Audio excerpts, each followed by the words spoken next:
अस्सलाम वालेकुम स्टूडेंट्स, कैसे हैं आप लोग? खरीद से हैं? ओके बच्चों, तो अब हम लोग स्टार्ट करते हैं ये एग्जाम्पल जिसके बारे में हमने यहाँ तक मेंशन किया था कि इसका हमें मैग्नीशियम ऑक्साइड का मास निकालना है, लेकिन मैग्नीशियम का हमें मास सिर्फ गिवन है। अब मैग्नीशियम के मास गिवन हो तो हम उसका मास कैसे निकाल सकते हैं, क्योंकि एक चीज़ रिएक्शन के लेफ़्ट साइड पे एक प्रोडक्ट, मतलब एक प्रोडक्ट का मास हमें निकालना है, रिएक्टेंट का मास हमें अगर पता हो तो इसकी बड़ी सिंपल सी एक लॉजिक मैं आपको बताऊंगा, बड़ी सिंपल सी है। जब भी ऐसा क्वेश्चन आ जाए ना कि एक रिएक्शन गिवन हो, ये वाली साइड अगर रिएक्टेंट की है, आर से रिप्रेजेंट कर रहा हूँ, ये वाली साइड प्रोडक्ट की होती है। अगर आपको कहीं पे इसका कुछ भी गिवन है, रिएक्टेंट का मास अगर गिवन है, तो आप प्रोडक्ट का आप निकाल सकते हैं कुछ भी। अगर इवन के प्रोडक्ट का अगर आपको मास गिवन हो और बोले रिएक्टेंट का मास कितना होगा, तो आप ये भी निकाल सकते हैं। मतलब इधर से इधर भी आ सकते हैं और उधर से इधर भी जा सकते हैं। ठीक है, जंपिंग जंपिंग ये चीज़ हम देखते हैं ये कैसे निकालते हैं जी। So look over here. First of all आप देखो, जो भी चीज़ आपको गिवन हो आप उसके मोल्स निकालें। पहला स्टेप हमेशा कैलकुलेट द मोल्स। तो मैग्नीशियम का मास गिवन है, हम इसके मोल्स निकालेंगे। मोल, ठीक है, वो फार्मूला क्या यूज़ करेंगे, मास डिवाइडेड बाय mr। ठीक है, अब मोल्स निकालने के लिए क्या है, सो लुक ओवर हियर कि मास यहाँ पे हमें गिवन है 6.0 ग्राम। mr कितना गिवन है, ये देखो नीचे गिवन है मैग्नीशियम का 24 गिवन है, तो यू विल गेट मोल्स। तो ये मोल्स किसके निकल रहे हैं, अंडर याद रखिएगा मैग्नीशियम के निकल रहे हैं। ठीक है, क्योंकि आपने इसका मास यूज़ किया। 6.0 डिवाइडेड बाय 24 तो 0.25 मोल्स निकल आए आपके पास, किसके, मैग्नीशियम के। ठीक है, ये याद रखिएगा, ये मोल्स किसके हैं, mg के, मैग्नीशियम के। ओके, यहाँ तक चीज़ें क्लियर हैं कि मैग्नीशियम के मोल निकाल ली। अब आपने नेक्स्ट क्या करना है, जब आपको ये चीज़ पता चल जाए, अब आपने ये करना है, आपका क्वेश्चन मैग्नीशियम से स्टार्ट हुआ कि उसने पूछा कि मैग्नीशियम के अगर इतना मास हो तो मैग्नीशियम ऑक्साइड का कितना होगा, तो MgO लिखो यहाँ पे। मैग्नीशियम का कंपैरिजन हम MgO के साथ करने वाले हैं। ठीक है, इसको कहते हैं मोल रेशियो मैथड। क्या कहते हैं बच्चों, mole ratio method. By using mole ratio method, ये मोल रेशियो मैथड हम लोग लिखने लगे हैं। वो क्या होता है वो भी आपको पता चल जाएगा। मोल रेशियो मैथड, mg लिखा, मैग्नीशियम वर्सेस MgO। अब आप इसके साथ इस इक्वेशन में गौर से देखो, इसके ये जो मोल्स हैं, ये इसके 2, मैग्नीशियम के पीछे भी 2 लिखा हुआ है। तो according to balance chemical equation, ये देखो ये इक्वेशन बैलेंस ही है, उसके अकॉर्डिंग कि मैग्नीशियम के 2 मोल्स थे, वो जो 2 मैंने ऊपर, और मैग्नीशियम ऑक्साइड के भी 2 मोल्स थे। ऐसे ही बच्चों, according to balance chemical equation. So यहाँ पे मैं मेंशन कर देता हूँ कि this is according to balance chemical equation.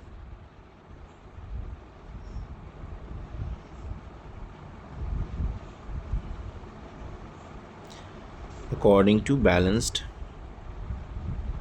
Chemical equation. तो ये सूरत हाल थी, 2:2 ये चल रहा था। अब according to balance chemical equation के बाद अब हमारे पास गिवन मोल कितने हैं, ये देखो मैग्नीशियम के कितने मोल्स हैं, 0.25। अगर मैग्नीशियम के 0.25 मोल्स हों तो मैग्नीशियम ऑक्साइड के कितने मोल्स होंगे, x, हमें नहीं पता ना, x। अब आप इसको क्रॉस मल्टीप्लाई करो, इसको इससे मल्टीप्लाई करो, ठीक है, इसको इधर मल्टीप्लाई करो, तो क्या आंसर आएगा बच्चों, 2 इंटू एक्स इक्वल 2 इंटू 0.25। अगर ऊपर वाली रेशो सेम है, 2:2 है, मतलब सेम सेम, तो इसके भी मोल सेम आएंगे। देखो आंसर कैसे आएंगे देखना। अब आप x की वैल्यू निकालनी है तो 2 को इधर नीचे मल्टीप्लाई करो, 2 इंटू 0.25 डिवाइडेड बाय, ये नीचे 2 आ जाएगा, ये 2 इस 2 से कैंसिल हो जाएगा, तो आपके पास x के मोल्स कितने आएंगे, 0.25। अब ये जो x है ये किसके मोल्स हैं, x हमने मैग्नीशियम ऑक्साइड के लिए लिखा था। अब ये जो मोल्स आए हैं, ये जो मोल्स हैं, ये बेसिकली हैं mole of MgO, magnesium oxide के मोल्स आए। ओके बच्चों, ये मैग्नीशियम ऑक्साइड के मोल्स हैं। अगर मैग्नीशियम ऑक्साइड के मोल्स आपको पता चल गए हैं अब हम क्या करेंगे, अब हमने मैथ्स निकालना है, क्वेश्चन तो मैथ्स का था ना, एमजीओ का मैथ्स निकालना है। अब फॉर्मूला लगाएंगे दोबारा से, mole is equals to mass divided by MR. अब हम किसके लिए काम करें, एमजीओ के लिए, मैग्नीशियम ऑक्साइड के लिए। मैग्नीशियम ऑक्साइड के मोल्स पता है, यस कितने हैं, 0.25 अभी निकाले हैं। इसका मैथ्स निकालना है, निकालो, यस मैथ्स निकालना है। एमजीओ का एमआर कितना है, क्वेश्चन में गिवन है, एमजीओ का एमआर 40 गिवन है ना बच्चों, तो ये इसके नीचे इसकी वैल्यू पुट करो 40, तो मैथ्स निकल आएगा ना 0.25 into 40, we will get mass. तो मैथ्स क्या होगा, एक मिनट, 0.25 इंटू 40, 10 ग्राम्स, यस 10, उसके साथ ग्राम्स का वर्ड लाजमी लिखना है क्योंकि इसके मार्क्स होंगे, आपके यूनिट के मार्क होंगे लाजमी, ठीक है। तो 10 gram is the magnesium oxide mass. Okay बच्चों, अगर आपके पास 6 ग्राम मैग्नीशियम हो तो मैग्नीशियम ऑक्साइड कितना प्रोड्यूस होगा, 10 ग्राम। तो ये आपका क्वेश्चन का आंसर था। तो आपकी सारी वर्किंग नोट होगी, ठीक है, ये सारी वर्किंग आपने शो करनी है अच्छे से। यहाँ तक चीज़ें क्लियर हैं तो नेक्स्ट क्वेश्चन कर लेते हैं आपकी नेक्स्ट प्रैक्टिस के लिए, यही मोल रेशियो मेथड से ही होगा। सो look over here, calculate the mass of aluminium. Where is the mass of aluminium? mass of aluminium, अब देखो इसका mass आपको फाइंड करना है, प्रोडक्ट वाली साइड पे फाइंड करने को बोल रहा है, इन टन्स के अंदर, टन के अंदर फाइंड कर लेंगे, ठीक है, कोई मसला नहीं है, टन एक यूनिट है ना, ठीक है। तो that can be produce from 51 ton of aluminium oxide. वो कहता है कि इस पूरे एल्यूमिनियम ऑक्साइड का मास कितना है, 51 टन, ठीक है। अब देखो अगर आप 51 टन्स को लेके चलोगे तो आपके पास एल्यूमिनियम का भी जो मास आएगा वो भी टन्स के अंदर ही आएगा, ठीक है। एक यूनिट अगर सेम रखोगे तो दूसरी यूनिट भी सेम ही आएगी। तो आप 51 को आप एज्यूम कर लो बस 51, ठीक है, आप इसको एज ही लेके चलो तो आखिर में उसके आ जाएंगे आपके पास, उसी में आंसर आ जाएगा। जैसे कि फॉर एग्जांपल मैं आपको दिखाता हूँ कैसे। अब ये आपके पास 51 मास है इसका, ठीक है, लेट कर लो ये ग्राम्स के अंदर है, ठीक है, लेट कर लो ग्राम के अंदर है। अब आपने सबसे पहले इसके मोल्स निकालने हैं, मोल इज इक्वल्स टू किसके मोल्स निकालने लगे, Al2O3 के, क्योंकि हमें इसी का मास पता है। तो मोल्स निकालने के लिए मास डिवाइडेड बाय mR, मास कितना है 51 टन, वो टन के अंदर है लेकिन हम चलो 51 लिखते हैं। mR कितना है आपके पास, mR है आपके पास एल्यूमिनियम ऑक्साइड का 102, तो यू विल गेट मोल, तो आपके पास मोल निकल आएंगे। मैं निकाल लेता हूँ 51 डिवाइडेड बाय 102, 0.5 मोल्स, 0.5 मोल्स, यह आपके पास मोल्स आएंगे, ठीक है बच्चों। Al2O3 के मोल्स निकले हैं अभी। अब उसके बाद अगला क्या कंपैरिजन होता था, mole ratio method. Mole ratio method करो बच्चों जल्दी से, लिखो यहाँ पे Al2O3, रेशियो किसके साथ लगानी है, एल्यूमिनियम के साथ जिसके निकालने हैं, बाकियों की चीज़ों को इग्नोर करें, ऑक्सीजन वगैरह को, जिसके ऊपर एरो लगाए हैं वही निकालने हैं। According to balance chemical equation कितने मोल्स हैं, ये इसके जो पीछे लिखे हुए हैं, ये देखो 2 मोल्स, ये बैलेंस केमिकल इक्वेशन के अकॉर्डिंग ये मोल्स हैं, 2:4, देखा 2 का डबल है, मतलब 2 ज़ा 4 होता है ना, तो हमारे पास जो इसके मोल्स होंगे उसको हम 2 से मल्टीप्लाई करें, हमारे पास आंसर आ सकता है। लेकिन फिर भी एल्यूमिनियम ऑक्साइड के कितने मोल्स हैं, 0.5 मोल्स, इसके कितने मोल्स होंगे, इसके x मोल्स होंगे, क्रॉस मल्टीप्लिकेशन करके आपके पास यहाँ पे आंसर आएगा। इसके पास आंसर कितना आ जाएगा, 0.5 को मल्टीप्लाई करेंगे तो कितना आंसर आता है, 2 से 1 मोल, तो इसका आंसर आ जाएगा 1 मोल। ओके बच्चों, ये 1 मोल किसके, एल्यूमिनियम के 1 मोल होंगे। अगर एल्यूमिनियम ऑक्साइड के 0.5 मोल्स हों तो एल्यूमिनियम के कितने मोल्स प्रोड्यूस होंगे, 1 मोल। लेकिन हमें आंसर मैथ्स का निकालना है, मैथ्स कैसे निकलेगा, आप देखिए मैथ्स कैसे निकलता है। मैथ्स निकालने के लिए अब एल्यूमिनियम यहाँ पे हम यूज़ कर रहे हैं, mole is equals to mass divided by mR। Moles कितने एल्यूमिनियम के, 1, मास निकालना है MR कितना है 27, मल्टीप्लाई करेंगे 27 टू 1 27, तो आपके पास मैथ्स निकला है। अब ये आपने टन्स में निकालना था, आप इसके साथ टन लिख दो बस, सिंपल। ठीक है, सॉरी दिस इज 2 N's, तो ये 27 टन आपके पास इसका आंसर आ जाएगा। यहाँ तक बच्चों क्लियर है point? This is very very simple. Ton में आपने कैसे निकालना है, तो ये चीज़ है। आप यूनिट को कन्वर्ट भी कर सकते हो बच्चों, आप उसको कन्वर्ट भी कर सकते हो। आपके पास अगर कोई चीज़ टन के अंदर है, आप उसको ग्राम में ले आओ, ठीक है, और फिर दोबारा से आपको वापस टन में लेके जानी पड़ेगी। ओके ओके, यहाँ तक अगर चीज़ क्लियर है, तो इसका मतलब हमें अभी तक यहाँ तक क्या समझ आई कि अभी तक हमें ये समझ आई कि अगर एक चीज़ का वो मैथ्स देता है और हमें कहता है कि दूसरी चीज़ का मैथ्स निकालो, तो हमें उसके मोल्स निकाल के मोल रेशो मेथड यूज़ करनी है। मोल रेशो मेथड से हम कुछ भी कर सकते हैं, एक तरफ से दूसरी तरफ हम जंप करके उसके मोल्स निकाल सकते हैं। अगर उसका गिवन है मैथ्स, तो हम इसके मोल्स निकाल सकते हैं। तो यहाँ तक बच्चों चीज़ क्लियर है। नेक्स्ट देखते हैं लिमिटिंग रिएक्टेंट क्या चीज़ होती है। This is very very important. Limiting reactant क्या चीज़ होती है? लिमिटिंग रिएक्टेंट वो रिएक्टेंट होता है, ठीक है, जो लिमिट में यूज़ किया जाता है। सिंपल, लिमिटिंग रिएक्टेंट वो रिएक्टेंट यूज़ होता है जो लिमिट में होता है।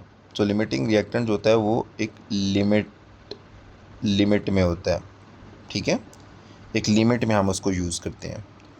या अमाउंट में, लेस अमाउंट में जो चीज़ प्रेजेंट होती है, हम उसको लिमिटिंग रिएक्टेंट भी कह सकते हैं, ठीक है, या you can say lesser amount.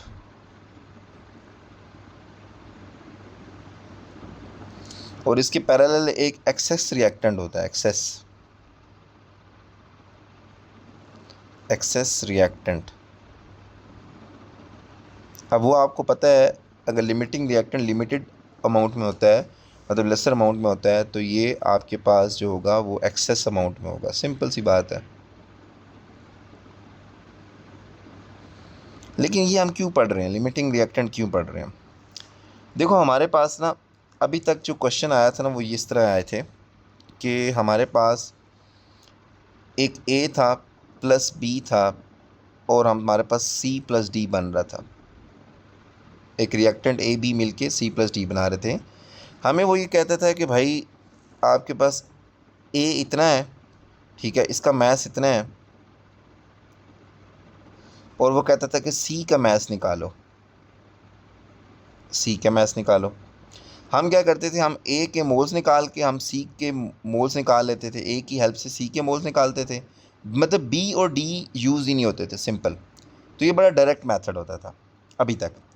लेकिन अब ये होगा, अब वो हमें ए का मैथ्स भी देगा और बी का मैथ्स भी देगा, वो इसका भी मैथ्स दे देगा हमें, बोलेगा अब सी निकालो। अब हम परेशान हो जाएंगे कि यार अब हमें किसको कंपैरिजन करना है, ए को सी के साथ कंपेयर करें, बी को सी के साथ कंपेयर करें। तो यहाँ पे लिमिटिंग रिएक्टेंट का कॉन्सेप्ट आएगा। ओके बच्चों, यहाँ पे लिमिटिंग रिएक्टेंट का कॉन्सेप्ट आएगा। हम देखेंगे कि भाई हमारा जो सी का जो मोल्स हैं, वो हम कौन डिसाइड करेगा, कौन डिसाइड करेगा कि सी के कितने मोल्स प्रोड्यूस होंगे? रिएक्टेंट ए डिसाइड करेगा या बी डिसाइड करेगा? ओके, तो तब हम यहाँ पे देखेंगे कि इन दोनों में से लिमिटिंग रिएक्टेंट कौन है। जो लिमिटिंग रिएक्टेंट होता है वही अमाउंट ऑफ प्रोडक्ट को डिसाइड करता है। तो यहाँ पे पॉइंट लिख लो बच्चों कि लिमिटिंग रिएक्टेंट वो रिएक्टेंट होता है जो अमाउंट ऑफ प्रोडक्ट को डिसाइड करता है कि कितनी प्रोडक्ट की अमाउंट प्रोड्यूस होगी। लिमिटिंग रिएक्टेंट के ऊपर ही डिसाइड करता है, मतलब जो अमाउंट ऑफ प्रोडक्ट है वो डिपेंड कर रही होती है लिमिटिंग रिएक्टेंट के ऊपर। ओके बच्चों, लिमिटिंग रिएक्टेंट के ऊपर। अब लिमिटिंग रिएक्टेंट को कैलकुलेट कैसे करते हैं, तो वो देखते हैं जी। तो इसमें डिफरेंट स्टेप्स हैं जो यहाँ पे मैंने मेंशन किए हुए हैं। सबसे पहले आपने बैलेंस्ड इक्वेशन लिखनी है उस रिएक्शन के लिए। फिर आपने calculate the moles of each reactant, दोनों रिएक्टेंट के मोल्स कैलकुलेट करने हैं। फिर आपने उनको कंपेयर करना है किसके साथ, उस प्रोडक्ट के साथ। जो भी प्रोडक्ट के मोल्स आप फाइंड करने चाह रहे हो उनके साथ आपने कंपेयर करना है, कंपेयर द मोल्स, ठीक है। उनमें आपने देखना है कि दोनों को मोल्स कौन सा, और फिर आपने लिमिटिंग रिएक्टेंट को रिड्यूस करना है। ये अब कैसे होगा ये मैं आपको भी एक्सप्लेन करता हूँ, ठीक है बच्चों। अब फॉर एग्जांपल मैं आपके सामने यहाँ पे लिखता हूँ ए का कंपैरिजन आपने किया सी के साथ, और इधर आप बी का कंपैरिजन कर रहे हो सी के साथ, ठीक है। ए का कंपैरिजन सी के साथ, बी का कंपैरिजन सी के साथ। अब होता ये है, मैं ये कहता हूँ कि सपोज़ करें कि ए के 2 मोल्स हैं और सी के 4 मोल्स प्रोड्यूस हो रहे हैं, और बी के आपके पास यहाँ पे 3 मोल्स हैं सपोज़ करें, और इसके प्रोड्यूस हो रहे हैं 8 मोल्स, ये कर लेते हैं। अब लिमिटिंग रिएक्टेंट वो रिएक्टेंट होगा बच्चों, ठीक है, वो रिएक्टेंट होगा जो least amount of product produce करे। अब आप मुझे बताओ कि यहाँ पे सी के 8 मोल प्रोड्यूस हो रहे हैं, यहाँ पे सी के 4 मोल प्रोड्यूस करें, लीस्ट अमाउंट कौन सी है, 4 वाली। तो ये 4 कैसे प्रोड्यूस हो रहे हैं, ए के साथ, तो A is the limiting reactant, ठीक है। A is the limiting reactant, जो reactant least amount of product produce करेगा, ठीक है, a reactant will produce least amount of product, this is called the limiting reactant. बच्चों ये पॉइंट लिख लो बच्चों, ठीक है। बेशक वीडियो को रोक लिया करो बच्चों, मेरे कुछ वर्ड्स होते हैं जो मैं यहाँ पे लिखता नहीं हूँ, तो आप वीडियो को पॉज करके आप उसको नोट कर सकते हो, तो कोई मसला नहीं है, वीडियो को हम आराम से स्टॉप कर सकते हैं। तो how to calculate the limiting reactant, ये 3 स्टेप्स हैं, और लिमिटिंग रिएक्टेंट वो रिएक्टेंट होता है जो least amount of product produce करता है। तो इस केस में A is the limiting reactant.